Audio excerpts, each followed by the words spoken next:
Hello and welcome. And we are just going to talk about this article which had just come, and it just came out on my Google feed, and I thought, why not discuss a little bit about it? So let me just click, and then we'll get to know about that.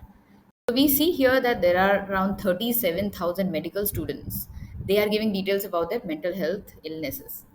And now, when we look at this 37,000 medical students, so the thing is, see, everybody goes through a mental health issue, but a doctor who have to treat other patients, if they are also going through these things, then it will be more of an issue because they have to take care of their own health and their own mental status.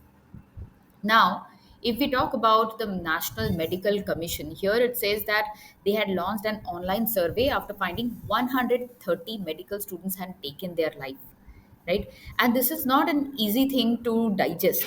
When we are talking about these doctors who we have to go to for our own physical health, their own mental health is not going to go well. Think about this thing and understand that this is something which is of utmost importance right now.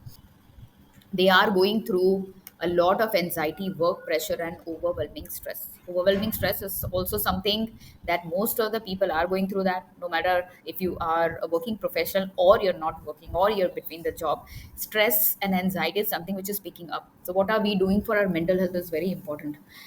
NMC suggestions made by NMC following the overwhelming response to the online survey include gatekeeper programs to prevent suicide and for identifying vulnerable students, regulating duty hours post grad students, better student facilities, friendlier work environment, and round the clock professional counseling services.